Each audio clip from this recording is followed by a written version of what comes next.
Hi everyone, I'm Marji and this is Shining Bright. These are the stories of everyday women who are making the ordinary extraordinary. So today is Earth Day, and I'm a pretty big believer that this is not something that we celebrate in just one day, but that we celebrate every day year round as we are all here as stewards of the earth. And so taking it way back, my first memory of Earth Day, we sang a concert when I was a kid, and we sang all these songs when I was in like 5th grade, I think, about what Earth Day meant and how we could keep the earth clean. And I remember a song about shutting off running water, right? And so thinking about what this day means for not just me, but for farmers everywhere. Regardless of where I go around the country, farmers are what I would say some of the top environmentalists, the stewards of the land, the sustainability masters out there. And I talk to FarmHers a lot about this because it is first and foremost to their survival, you know, on the farm and as a family, and to their heritage, and caring for their land comes at a very high priority, right? And so as we celebrate Earth Day, we are going to talk to a few women around the country. And on this Earth Day, I'm choosing to focus on the dairy industry. I have a friend named Krysta Harden, who you've heard here before. She is, if you don't know who Krysta Harden is, I'll just tell you one thing. She is the biggest champion for women in this industry that is out there. She was formerly the Deputy Secretary of Agriculture for the United States under Tom Vilsack just a few years ago. She's held many different positions at many different organizations across the ag industry. She is from a farm family in Georgia, and we visited her mom, actually, Jamie Harden, for the TV show. And Krysta is just a champion, I would say, of women and of this industry. And now she holds a position where she is the head of sustainability in the Dairy Management Incorporated organization that really represents the dairy industry in this country. And so we're going to talk to Krysta about what sustainability means as a farmer, and what her role is, and kind of what her day-to-day is right now. Because I'm sure many of you have heard the dairy industry is in not just a little crisis, a big crisis. It's been ongoing for a number of years, but it's kind of all coming to a head right now. And then we're going to take it to Wisconsin, and we're going to visit another friend, Dairy Carrie, who I'm sure if you have been a part of the ag industry, you've heard of her here or there, somewhere in between. She's a blogger. She's gotten some attention lately. She's had some blogs go out about dumping milk. So we're going to get the down low from her on what's going on. So stick with us on this episode about Earth Day. Okay, so we are going to take it to my friend Krysta Harden, who is the Executive Vice President of Global Environmental Strategy for DMI. And so you guys represent the dairy industry. Krysta, welcome to Shining Bright. Thank you, Marji. It's so good to see you and to hear that you're doing okay. You and your family are making the most of this time together. Yeah, it's good to see you. I have to say, switching to this format where we have a visible part of this has been like one of the treats about being home and having time to dig into this, because I have to say, like, it just makes me like so happy to see people, even if it's through a screen, right? Yes, definitely. Okay, Krysta, so this is Earth Day, right? Like we're here, and this is upon us. Here we are, late April, and in thinking about what we could talk about on Shining Bright, as you know, and as I know, I see it all of the time. Farmers are like the ultimate environmentalists, right? Like there is very few people who care more about how the land is treated and how it's passed down amongst generations, and how, because it's their livelihood, you know, and it's their tradition, and it's their family, and it's their heritage, and it's so many things. But, you know, as far as the word sustainability, could you tell me a little bit about what sustainability looks like in the dairy industry? I'll be happy to. I'm glad that you're doing this, Margie. I'm glad you're highlighting the work of farmers around Earth Day. I mean, it's a global celebration, right? A big anniversary for a lot of attention on one day or 1 week, and just reminding everybody that farmers for them every day is Earth Day. They care so much, as you were saying, about our natural resources and how they're used, making sure they are there not only for them to make a living, but the next generations to come. So really, Earth Day is just a date on a calendar. It is an ethic, a commitment, the way they live. And it's just so important to help remind our friends and neighbors who don't understand agriculture as well as some of us that Earth Day does have a significance meaning, but it is every day. And for me, sustainability in real simple terms, it's not just about the environment, it's the way that farmers can survive as well. It's that economic, sustainability that's coupled with the environment and making sure what they're doing in a lasting way, in just very simple terms. So that investment, that ethic, that stewardship commitment that they all have is about doing it so it lasts. It lasts for their kids and grandkids and for those to come.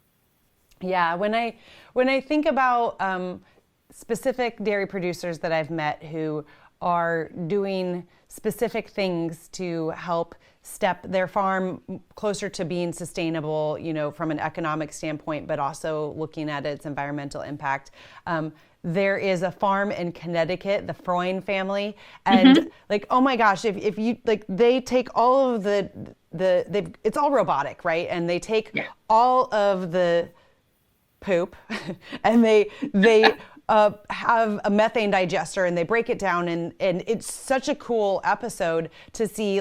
Literally they have a very awesome footprint from their farm because of their closed loop, and then they make it into these cow pots things, right? So that's one thing that pops into my mind. Is there things that you think about specifically when you think about ways that dairy farmers are helping lessen their impact on the environment?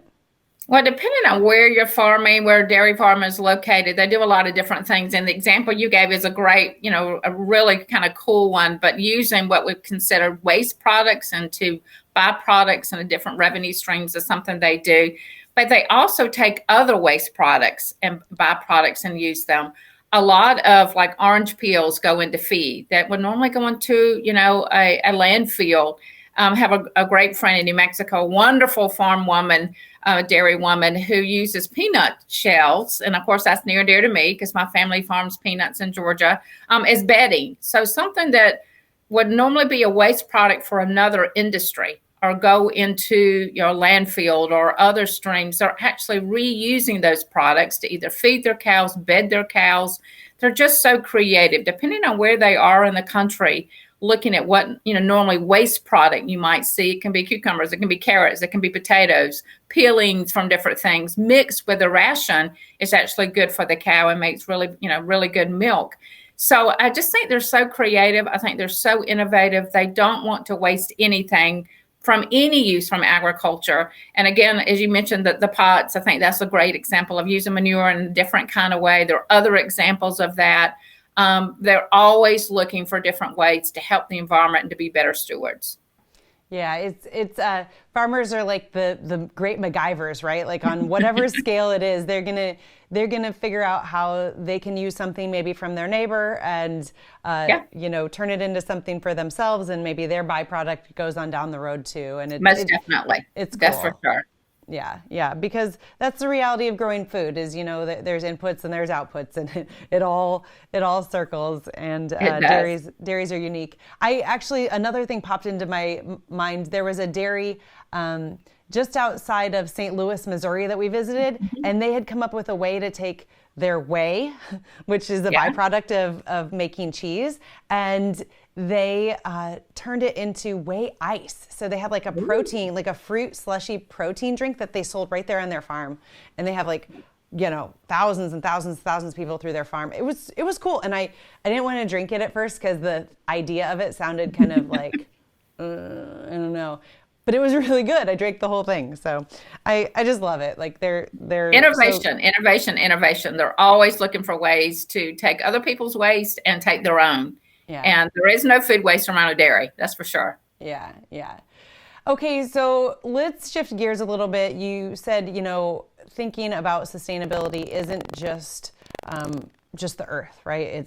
It's the ability for them to continue to operate. And right now, obviously, things are kind of just crazy out in the world and in the food production world especially, right? We've had some disruptions that nobody, I think, probably saw coming. Can you give me a little bit of the lay of the land from your view, from that higher view level about what's going on in the dairy industry? Well, we have about 38,000 dairy farmers in the U.S., all sizes in every state. They're all scattered all over, and no two dairies are the same, neighbor to neighbor. You're going to have a little different, but they're all dealing with these issues, and they're all really facing really tough economic times. Dairy cows have to be milked 2 to 3 times a day, and where that milk goes is a big part of a question for every day.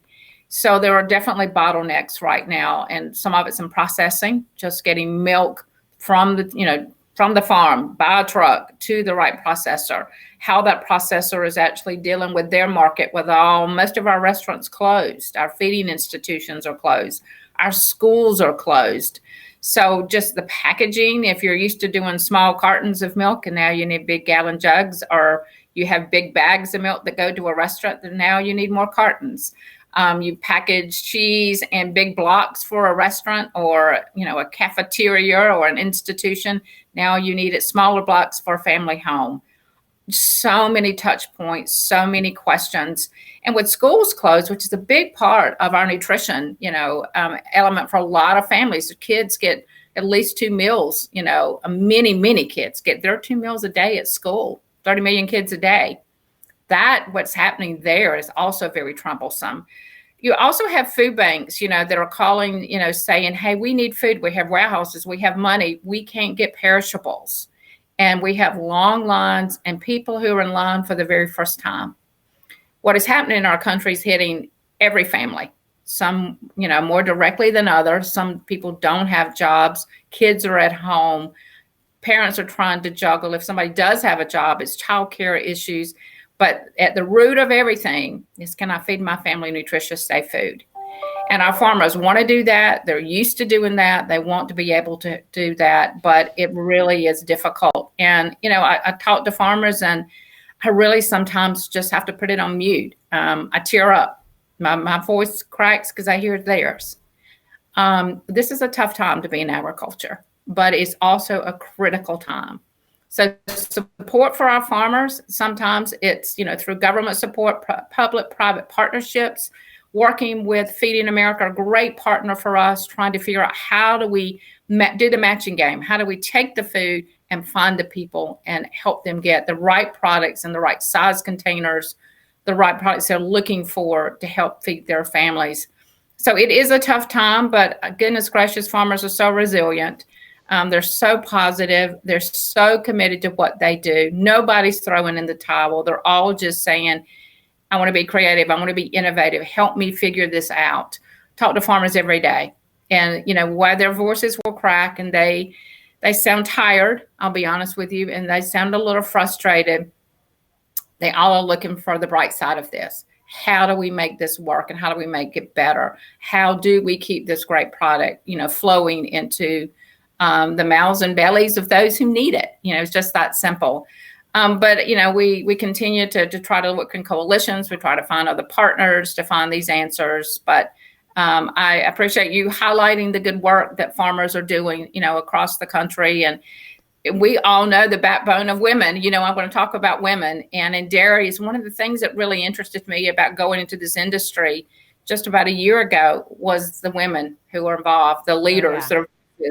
My chair is a female farmer in Pennsylvania. I talked to her yesterday. Nobody's smarter or more creative or hardworking than Marilyn Hershey. And women across this country are going to their own family businesses and trying to find, answers to these crises. And we'll survive it. Farmers always do. But it is a tough time. There's no doubt. I agree. If there was ever a group of people that are used to ups and downs that are out of their control, like farmers are it, right? Like that's so normal. But I just think it's as it unfolds, the challenges are just not what anybody could have expected, and even here in Iowa, we've had some processing plants starting to shut down because it's reaching into what is sadly like it's a critical part of the workforce, the people who work at these processing plants, but probably some of the least equipped people to be able to sustain through something like this. And it just breaks my heart all up and down, right? But it's the way that the food moves through, and it's becoming so clear, right? And I think that's good for all of us to probably better understand like how important different parts of the food chain are. I think that awareness is important in every step of the chain. I think about the workers in the processing plants, lower paid jobs sometimes, folks right on that front line, but so critical to getting product out, how vulnerable they may be. Workers on farms as well. Yep. I had one farmer tell me this week that a lot of their workers don't have childcare, and so they're worried what to do. And sometimes whole families work on the farm. It's just that kind of an atmosphere, as you know, and they're offering actually schooling.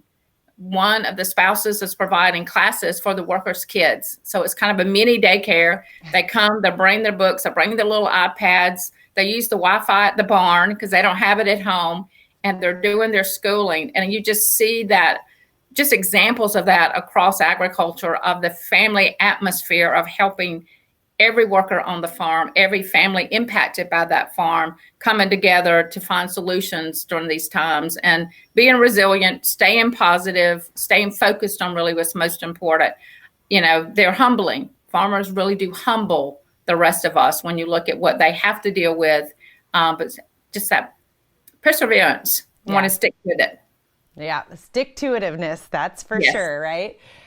Okay, so you talked a little bit about what leadership through the dairy industry and maybe even, as we look across agriculture overall, is doing to help ease these bottlenecks. Are you guys, you're making those connections, you said. Is there anything else specific that you want to talk about that is happening kind of at those levels to help ease what's happening for everybody? Well, I will say that it is a public-private effort. The government is stepping up and trying to help farmers directly, trying to help businesses directly. I think that, the private industry we have a number of partners that we deal with, companies that are coming, retails who, their doors are shuttered. And so they're saying, how can we use our equipment? How can we use our parking lots to feed people? How can we get food to folks? How can you use our kitchen to process and prepare meals for schools? It's just amazing to me to see how everybody is trying to think, what can I do? How can I use the resources I have to help food and beverage industry and help feed people? So I think, dairy is one of the biggest industries in agriculture. It's certainly the biggest perishable, in trying to see, what we can do and what coalitions we can work with other perishables like fruits and vegetables, our egg friends, the meat industry, really trying to all come together to see, can we help provide refrigeration for places who don't have it, like food banks?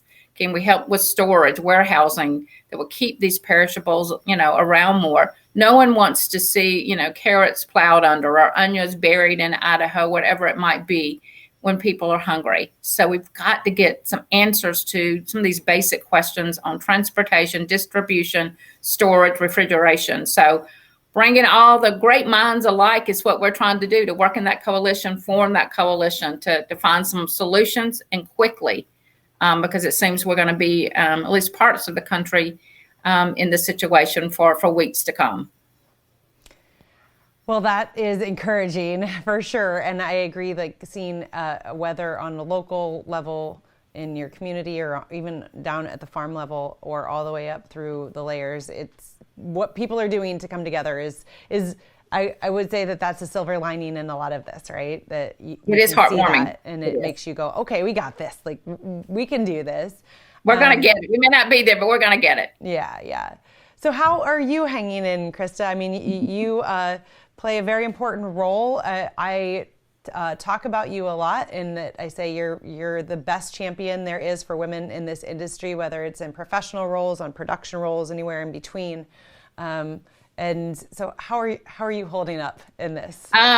There are moments like all of us, I miss the things that matter, for my kind of fun life. I've worked really hard and love baseball. I love going to my church and seeing friendly faces. I want to go to Georgia to see my parents on that farm. And there's a lot of just going out to dinner with, my girlfriends. Yeah. Some of the basic things that frankly, sustain me after the tough work weeks. So I miss all that, but I am trying to make the most of it. I'm always reminded of farmers don't get to do that kind of stuff always anyway. And certainly in dairy, it is 7 days a week. So I do remind myself to be grateful. We have my leadership team had a Zoom call today, and I have to tell you, I'm tired of looking at in the mirror all day on the Zoom. I know. After my ninth one at the end of the day, I'm like, boy, you look old and tired. But anyway, I did a thing today with my leadership team, which is all women, by the way, and said, what's your word of the day? And everybody had, a great word, in Chicago, it's snowing and it's sunny in another part of the country and we're all scattered. And mine was grateful. And I just keep reminding myself, I have so much to be thankful for. I have a great job for great people who I know make a difference in what their commitment, not only to feeding people, but caring for the land. We have a slogan, good for people, good for community, good for planet. And I think that just sums up dairy. I mean, it really does in my mind just capture who they are as a people. So I am grateful to have them in my life and for friends like you. Well, I am grateful for technology too today so that we can see each other's face because gosh, like again, the things that you don't realize that you'll miss when you're always around people anyway. It's a bit shocking. Okay, so one last question. What would you like to tell those producers who are out there on the front lines from where you sit and from the voice that you have? What would you like to say to them? The first thing would be thank you. That comes to mind. Thank you for what you do. Thank you for your commitment. Thanks for not giving up. Thanks for being innovative and creative, for taking care of people like me. I have to tell you, I eat ice cream every night just to help my dairy farmers. So I may not be able to wear my clothes after all this because my serving may be bigger than normal. But in all seriousness, I'll just say thank you. And the other is that you're not alone. I think they may feel isolated at times. They wonder if anybody hears or sees their troubles, their worries. They try to be so strong. And I just want them to know that we care about them. We have their back. We're fighting for them in every way possible, that they have the resources they need. So it's thank you and that you're not alone. That's wonderful. Thank you so much for joining me here on Shining Bright and sharing this, I think, important message, not just on Earth Day, but on any day, right? So thank you. Well, thank you for thinking of me. Thanks to the FarmHers crew. Y'all are a loyal group to get the message out and continue to push forward. And a special thanks to our women farmers. I know they always juggle. I know they always wear so many hats. And even more so, my guess is right now with some of them with kids at home and trying to juggle workers' families and all the things. So they always will have such a special part in my heart. So a special thanks to them. Very grateful for them and for you. Thanks. You take care. Okay, so we're going to take it up to Wisconsin and to Carrie, aka Dairy Carrie. Welcome to Shining Bright. Hello. Yeah, how are you? Yeah. I am okay. As okay as a mom of a 4-year-old and almost 2-year-old can be right now. Yeah, when we've all been, I mean, my kids are 8 and 10, and I've said it to Tony, like, if not 100 times, like, if they were 2 and 4, I think I'm so sorry for you. I feel like I need to send a shipment of alcohol to you or something because... Yeah, I mean, I wouldn't say no. Yeah, I mean, you know, my kids, I can say, like right now, I can threaten them to stay upstairs and away from the studio, right? But like, a 2-year-old and a 4-year-old, no. You like, especially, we were just talking, how's your 2-year-old? You know, is he a climber? Is he a runner? Is he a hitter? What is he? He's hell on wheels. Is what he is. All of it. He has a real thing for slapping my laptop shut every time I open it. I'm not allowed to work on the computer if he's home. And my older son, Silas, was pretty chill as a 2-year-old. And I kind of recognized it even then, even not really being around a lot of 2-year-olds. I'm like, from what other people say, I feel like Silas is a pretty decent 2-year-old. And I was right. But Ben is paying us back for that easiness. And Silas had actually just held out to be terrible 4s. Yeah. Is really, really how that's working out. So now I have 2 of them at the same time who are killing me. Love it. Just killing me. Yeah. It's great. You know what? This too shall pass. I am here to tell you because I remember those days very clearly. I do. Though some of it is actually blacked out of my mind. So, like some of it is gone forever, and we can be thankful for that. But we still always say, like, the only reason that our second child is still alive is because he's so cute, or he was cute at the time, right? Amen. And the last time we were together is when I was pregnant with Ben. And do you remember how much problems he was causing me even then? I do. I was thinking about that the other day. He owes you in life. He better do great things, right? Every step along the way, Ben has made sure to be a problem. And I love the kid dearly. And he is adorable, but wow. He is a lot. So okay, so we everyone knows that you've got Ben and Silas. So tell me just a little bit else about yourself. Who you are, what you do, where you are, those things. Yeah. So I grew up in the city. I had no connection to agriculture whatsoever. And I ended up married to the son of dairy farmers. But he was not the kid that was coming back to the farm.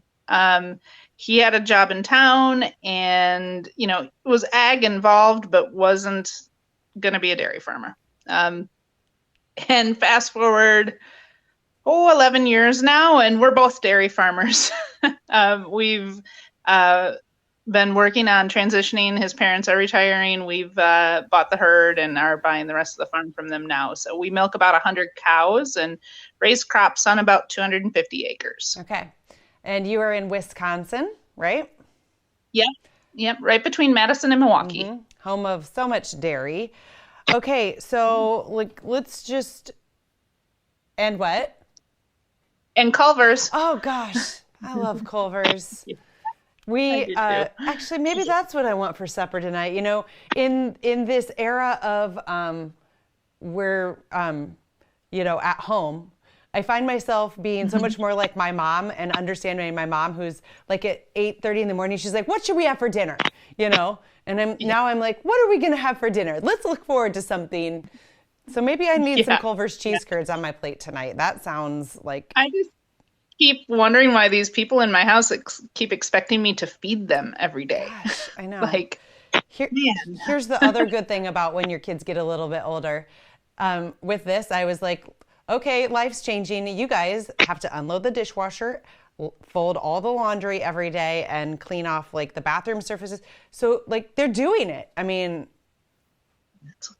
that's awesome. Someday you'll get there. We're not there. I don't want to wish for another quarantine when your kids are that age, but it has prompted my kids into like they have nothing else to do. Yeah. Gosh, that'd be nice. Yeah, we're not there. We're still struggling with the 4-year-old to put his underwear on the right way. I didn't know that there were so many ways to put your underwear on wrong. Well, don't hold out too much hope because my 8-year-old, I have zero confidence if he's even wearing it, if it's on right. And I won't go into any other details. Okay. So, I gotcha. I gotcha. So I have been reading your blogs. Kudos to you on being out there, being in front of this, and being the voice of this industry right now. I think it's a hard thing to wrap your mind around, like putting yourself out there, right? You do it. You have been doing it, but to jump out in front of these things. And so let's talk about the first one, the first big one that I saw a couple weeks ago, right? And talking about dumping milk, and give me a little overview of the why and what's going on behind the news headlines. Sure. So it started after quarantine, right? People weren't going to restaurants, schools were closed, and I didn't even grasp what that meant for our farm in the beginning. But all of a sudden, people, were buying products at the grocery store and not buying, as much food from restaurants. Restaurants are closed down everywhere. And all of a sudden, it created this huge backlog of fluid milk. And so farmers had to start dumping milk about a week and a half, 2 weeks ago now. And we're not talking like 1 or 2 semi-loads. We're talking about hundreds of semi-loads a day of milk that is getting dumped. And, at first I was like, what in the world? Like, it didn't click. No, I don't think anyone for saw me this, right? either. Like, how could you even have thought through like something like this? Yeah, no. Yeah. Who knew? So, I talked with a bunch of friends of mine. Laura Daniels, I think you've talked with her before. She and I had a phone call, and I'm like, this doesn't make sense. And she's like, no, it doesn't. And then we just kind of kept talking it through and came to the realization of actually this does kind of make sense. So about 7% of fluid milk is served in schools. Mm-hmm. So, okay, lots of schools are still feeding kids. Most schools are, but they're not feeding anywhere near the amount that they were before, right? So there's a big amount of milk right there that is just Stopped. lost, kind of. Yep. Right. No home for it. Exports of dairy products stopped pretty much. Right. So there's more milk. And then all that milk that goes into not filling a glass of milk necessarily at a restaurant, but into cheese, into pizza toppings, into all sour cream, all these things that, our dairy products have stopped. The orders have stopped. So there's this big backlog in factories and warehouses, and nothing's moving out. So you can't bring anything more in because there's just no room. And so that made sense. So we're talking, I think 51%, it's either 49 or 51% of dairy is consumed outside of home. So we're talking like half of all dairy products consumed outside of home. I never realized that. And yeah, I didn't either. And it was shocking. And so, people are still eating, but they're eating at home.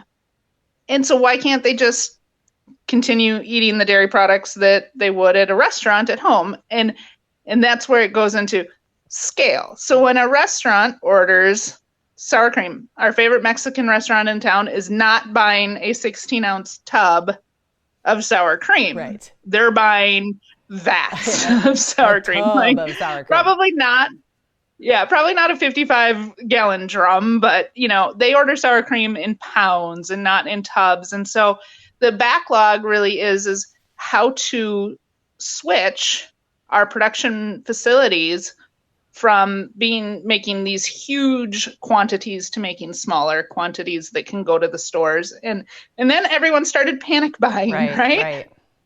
So our dairy processors are like, okay, we're going to switch as much as we can to this kind of stuff. And then all of a sudden, all the store shelves were cleared out. Whoa. So, Crazy. They had to just completely retool everything. And it's just not something that can be done really quickly. No. So I explained that in my blog post, and it seemed to really hit a chord with a lot of people that were questioning why we couldn't just donate the milk and why we couldn't just, stock the shelves that were bare. Yeah. Yeah. It's those in-between pieces that across the food chain, whether it's milk or greens or produce, like it's everywhere, right? And then if I put myself in the shoes of someone who runs a processing or production, right? I go, okay, so I'm going to switch my whole process over, but what if this changes back in a few weeks, right? Because we're talking a massive amount of money and a massive, like just a full out change for them. So it's problems on so many levels that we didn't know before, but I guess now is clear. So maybe, if and when, and I hope it never does, this happens in the future, we can have a better path for people so that this isn't the thing. Okay, so tell me, take me to the farm right now, right? Okay, so that's the issue. Are you guys having to dump milk? Do you still have an outlet for your milk? What are your cows doing right now? So we currently still have an outlet for our milk. We have not had to dump milk yet. Now, could that change tomorrow? Absolutely. There's like no certainty. My big concern right now is what we're seeing a little bit in the proteins world, where plants are having to shut down because of worker shortages, and trying to socially distance workers is slowing plants down. That's my concern. So our cooperative is doing okay right now, but all it takes is one sick employee to spread it, and things could change really quickly. Yeah. So that's scary. It's a reality. We've had a number of variety of types of ag processing plants shut down here in Iowa over the last days, weeks, and I keep saying this is going to have a bigger ripple effect than I think anybody realizes in another 2 or 3 weeks, because these are massive amounts of food that are moving through these facilities, right? And so it is scary, and the workers are, as you know, many times people who can't stay home, right? Like they're considered essential workers right now, and their living conditions probably aren't fabulous. They might live amongst in close quarters with a lot of other people too, and so it's the spread is going to be real.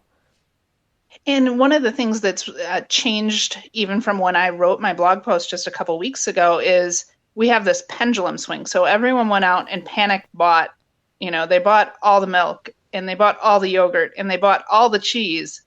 And now they have all the yogurt and all the cheese still. So now they're not out buying it. And my worry now is that as people are buying or hearing these headlines of all these plants shutting down, we're going to have another big round of panic buying is my concern.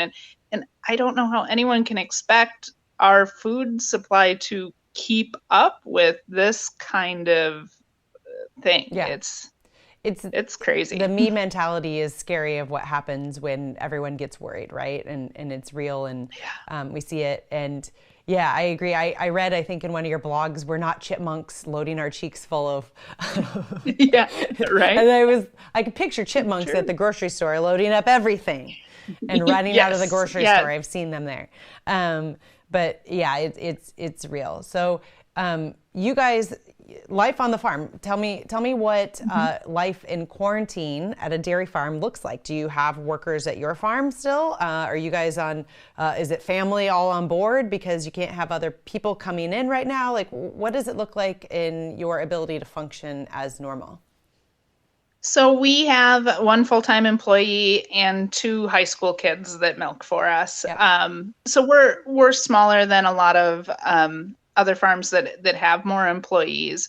But we sat down at the start of this with our employees and said, hey, we farm with my elderly in-laws. Sorry, Kathy, if you watch this, that I just called you elderly. Probably technically by some numbers, like in how demographics work, right? Right. It's just you're at higher risk because of your age, right? So we farm in close proximity with them. And we were concerned that, if our employees weren't necessarily taking this seriously enough, that they could bring something onto the farm.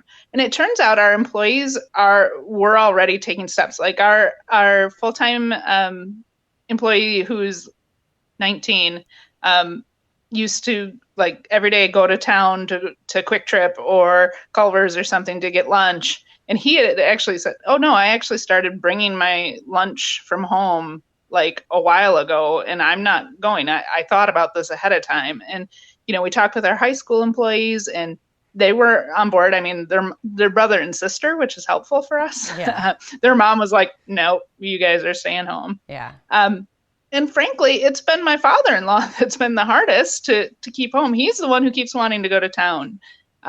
He wants life to kind of be business as usual, and that's been hard. So we've been pretty quarantined. My husband is the one that has been designated the grocery getter, and I guess we have offered him as tribute to us this. too. Tony goes out in the world, and I'm a shut-in here. Yep.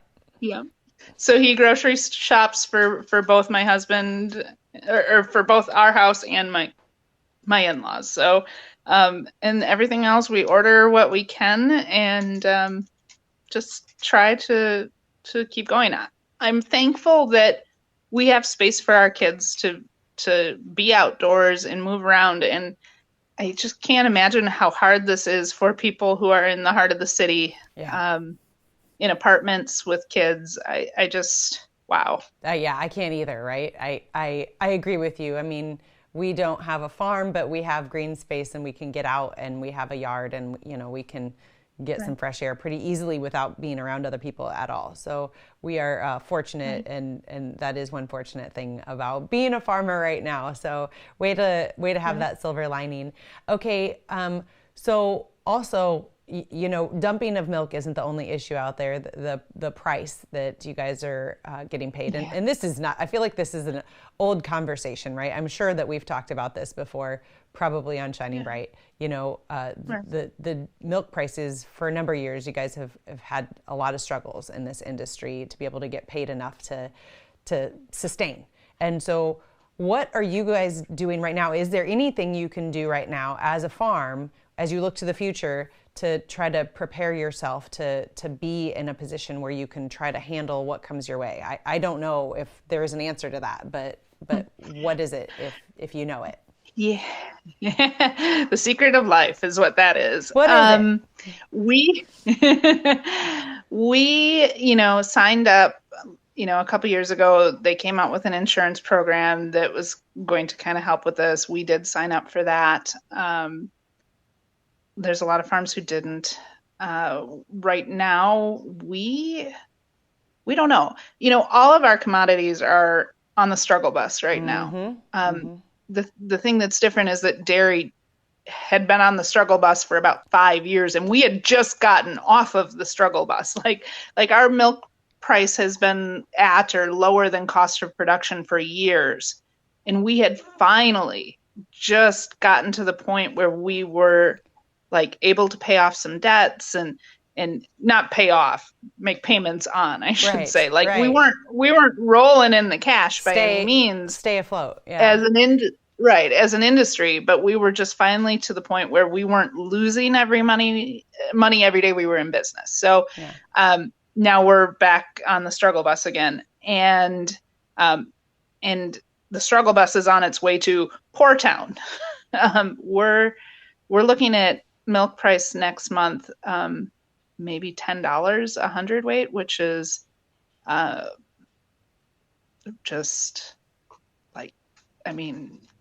that's really bad. Yeah, really bad. You're way below the line of being able to stay profitable at that point, right? Right. Yeah. We're talking about, even on a farm our size, losing thousands of dollars a month, thousands and thousands of dollars a month just to keep the lights on at $10.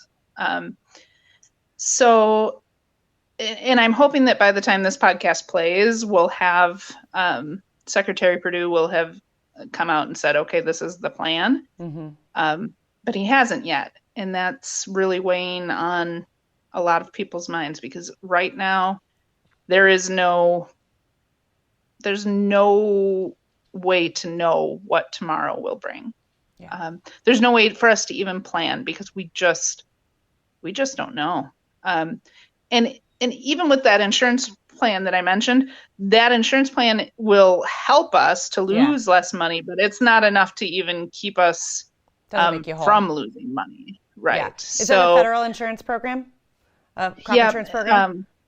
Yep, it is. It's a dairy margin coverage program. So, and I had actually petitioned to reopen the program for people to sign up. And I got a lot of flack for that, because people are like, it's insurance. You don't get to have insurance after your barn burns down, that kind of thought. But my thought with asking to reopen it is that here is something that we already have the framework for out there. FSA has it in their offices. They know how to run it. They have the signatures. They don't have to like reinvent the wheel. Yeah. And it's the fastest way to help farmers. And Secretary Perdue has now said that he's not going to reopen that, which is frustrating because what it leaves for us is waiting and not knowing. And then once Secretary Perdue announces the plan, then we have to wait for the plan to roll out. And then we have to wait for FSA to get the plan and learn the plan and know the plan. And then how do we go to FSA right now safely to sign the papers for the plan? And it just creates a much longer waiting time. Yeah. So my thought with reopening DMC was that it was like the fastest way to do this. But I guess we'll see. We'll see what happens. Is there normally one like enrollment period a year, and that's what you're talking about, like wanting to reopen that enrollment period? Yeah. Crop insurance industry veteran here, and so I do understand that there's issues on both sides of that, but I can understand exactly what you're saying, that there is a structure in place, and if we've learned anything like through this PPP program that's out there for small businesses, which farmers could apply for, right? There's no structure, and so talk about chaos, and that's by no fault of anybody. When you throw $350 billion out into the world and say, here's overnight, here's how we're going to administer this, like good luck on so many levels, right? So I understand what you're saying. We applied for that. We got accepted at 7:00 p.m. the night before. They've said, okay, it's closed. We're out of money. So we have no idea for sure that we will even get that. Like we're approved, but we hadn't signed like the paperwork yet for the loan. So who knows? Yeah. It's I'm reading that there's who knows, but I think there'll be more money, unfortunately, and then you have more scary things coming down the pike for our government, right? Like in the long run. But I could talk to you about all the reasons I'm scared all day long. So but let's not. No, let me ask you this. How are you doing? We talked at the beginning, you've got little kids at home. You are the voice in many ways for this industry right now. I'm sure that you got people knocking on your door. They want to talk to you. I know I connected you. I hope that worked out with RFD TV. Everyone kind of wants to probably get a piece of this right now, and how are you doing? Like, how is Carrie? Are you okay? It depends on the day right now. Yesterday, I was not okay. Yesterday, the F word was just in about every other sentence. Yeah. It just was. And by the time my husband got home from the farm last night, and I was trying to grill food and keep the kids in the house because they, had no pants on and they were screaming and one wanted to help with a puzzle. And I just really, I had a nice cocktail after he got home and hid in the bathroom for a little while. Yeah. The bathroom is a great place to hide, man. Yeah. It really is. With your phone. With my cocktail. Your drink. I am with you. Ups and downs are very real. And thank goodness for that F word sometimes, because it just needs to come out. Right. But today I'm better. And I have something cool I'm working on I want to share with you. Yeah. I hope you don't mind a little plug for this. Let's hear it. I started a GoFundMe. Okay. And then I started another GoFundMe. Okay. I have 2 GoFundMes running. I started a little challenge. So as an advocate online, I've been online for a long time. And, I've had activists on my page many times. And right now, unfortunately, the folks like me who are out there sharing their stories have really been under attack by animal rights vegan activists. Yep. I tried to do something good. I'm trying to do something good. I had started with the idea of fundraising to buy cheese curds for the food bank, right? Mm-hmm. I was like, I'm going to do a $10,000 fundraiser, and I'm going to figure out how to get this distressed milk made into cheese and get it donated. Yep. So over last weekend, sorry, you're fine. My screen just went blank. Over last weekend, I sat down with a couple friends, socially distanced. Like one was on video call, and one was like across the table, like long ways. So we were good. And we hammered out a plan. We had this whole plan. And then I woke up on Tuesday morning, the morning I was set to launch this, to hundreds of comments calling me horrible names. And just a ton of nastiness. And I didn't hit publish that day. Well, I did later, but I stopped and I thought, you know what? It's time to build a bridge. So I started two separate GoFundMes, one to buy dairy products and then one to buy plant-based whole food products that vegans would get behind. So I put out a challenge for the dairy lovers and the vegans. And I said, whichever fund raises more money, I will donate out of my pocket too. So far dairy is winning by a lot, but my ultimate goal is that I get both fundraisers fully funded and we can donate $20,000 worth of food to the food pantry, because I think that's really important. And I hope it's something that both sides can come together on. Oh, yeah. Well, good for you. I love that, building a bridge, right? Like, I mean, this has been a long-standing issue in this industry, especially for dairy. And so cheers to you. And, you know, we're running a fundraiser on our side too. The food banks need it so heavily. I mean, despite all the fears and the concerns I have for the coming months for us too, right? Like as a small business, the reality is that there's people out there who need it so much worse. And so get those curds into their hands, right? Yes. I got to make some phone calls yesterday and start getting things lined out to get this done. And it's really exciting. Good for you. You know, in the grand scheme of things, I might take one tanker load of milk off of the market. And that's not a ton, but for everyone who gets cheese curds, gosh, that's going to mean a lot, right? It is. It really is. It can, a little can go a long way in these situations, unfortunately. So for sure. One last question. I was watching, I believe it was Inside Edition the other night, and there was a story about farmers, dairy farmers and produce farmers, different parts of the country, of course, you know, having to throw out produce. And the way it was worded made me really sad. It made it sound like the farmers were bad. They're dumping their milk, you know, and probably by no fault of that person who said it, because how would she know? How would she know, right? If she wasn't in this industry or she wasn't paying really close attention or directly connected to a farmer. So for those news people, if anybody were to ever see this, right, what would you say to them from the seat of a person who cares so much about this industry and the cows and her family and her community, you know, of what could you say to that person? I think I'd say that as farmers, we don't do what we do for the money.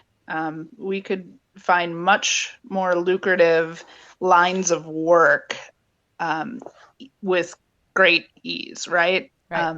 We do this because we have a passion for feeding people. We have a passion for being the providers for others. And so to see what we put our blood, sweat, and tears into wasted while people go hungry is shocking and painful for us. We are not, we do not desire this outcome. This is not what we want to do whatsoever. Right. So I just really wish people would understand that this is a unprecedented situation, right? This is not something we could have truly prepared for, and it hurts us more than you can know. Thank you. Good words, my friend. It was good to see your face. You take care. Yeah. If there's anything I can do, don't you hesitate to reach out to us, and we'll keep you in our thoughts. And so thanks for joining us here. Guys. I appreciate it. Thanks, Marji. It was really good to see you again. So I hope you enjoyed this episode of Shining Bright. Just to wrap it all back in, today is the day for us all to think about what we are doing, what our footprint is, what we can do as we look forward to better care for the land, the air, the water that surrounds all of us. And so on this Earth Day, that would be my challenge to you, to think about one little thing that you can do different, maybe in your community, maybe in your household, maybe on your farm, in your business. One little thing that you can do different. Maybe it's cutting out styrofoam. Maybe it's upping your recycling. Maybe it's, picking up garbage from a public roadway. I mean, who knows? But one little thing that we all can do, because we all can do one little thing. And if we all do one little thing, it amounts to one really big thing. And I don't know about you, but as you can see, I've stepped outside during this episode, and I really love the green around me. I really love the fresh air, the blue sky. And so let's all do our part, not just today, but every day. Thank you very much for joining us on this Shining Bright.